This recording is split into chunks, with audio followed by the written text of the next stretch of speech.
I just listened to the Drag Race Philippines Season 4 with the Queens.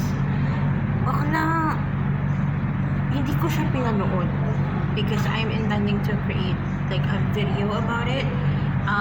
Like reacting to what they look like. I've seen the promo video, pero kasi I wanna see the look. Okay, that's why I only listened to Meet the Queens. I didn't see what they look like yung details ng mga looks nila. Kasi bakla, pag panood niyo yung promo, hindi siya in detail. Parang medyo nasa labas or naka-wide shot. Most of the time are very tight shot. So, I'm excited to see the looks ng mga drag race girls. Like, ate, ito dapat yung time ko para nagdinilay-nilay. Pero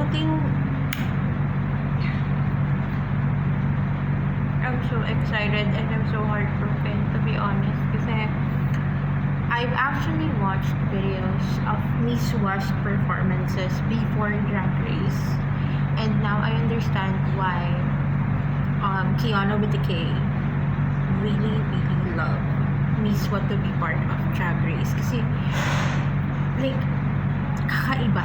Okay, like, I'm surprised na ang dami palang queens outside Manila that are, like, oh my God. Okay, even dun sa mga speculations of season 4 queens, I've checked those queens as well.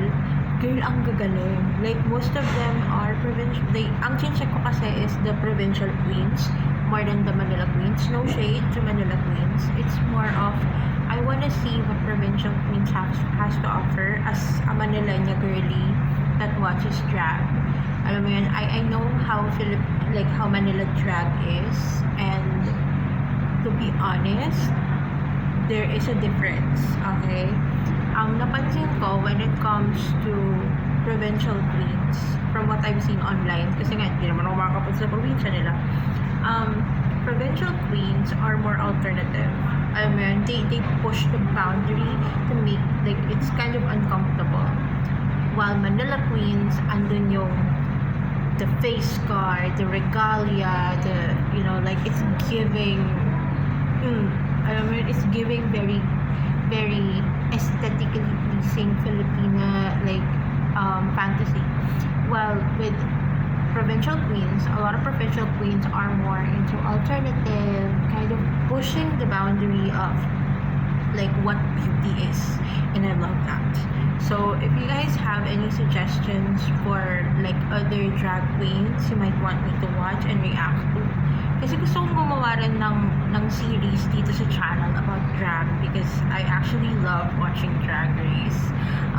Let me know. Hindi ako masyadong nag-out when it comes to, like, the queens that I watch kasi it varies. There are times I'm a straight Bianca Del Rio.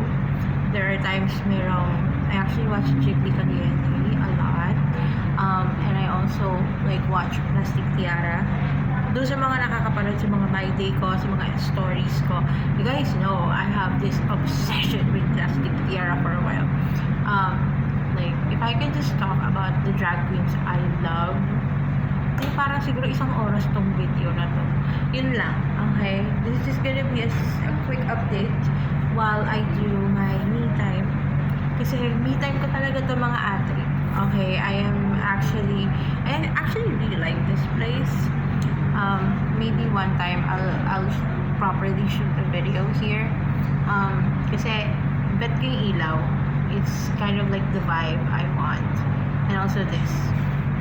So, alam niyo na, pag nagkaroon ako ng filming studio, bibili ako ng ganito. Kasi maganda siya, oh. It contrasts. Dami ko na pinagsasabi dito. Pero yun lang. This is just gonna be like a very, very quick vlog for today. Kasi honestly, wala akong upload today. Okay, I'm sorry guys. It's just that I forgot to upload a vlog today. But I will upload the reaction video of the looks ng mga queens sa Meet the Queens by tomorrow. I'll film it later. Yun lang. 5 minutes na to. Tiniri-dirito magsasalita. Pagod na ako. Bye.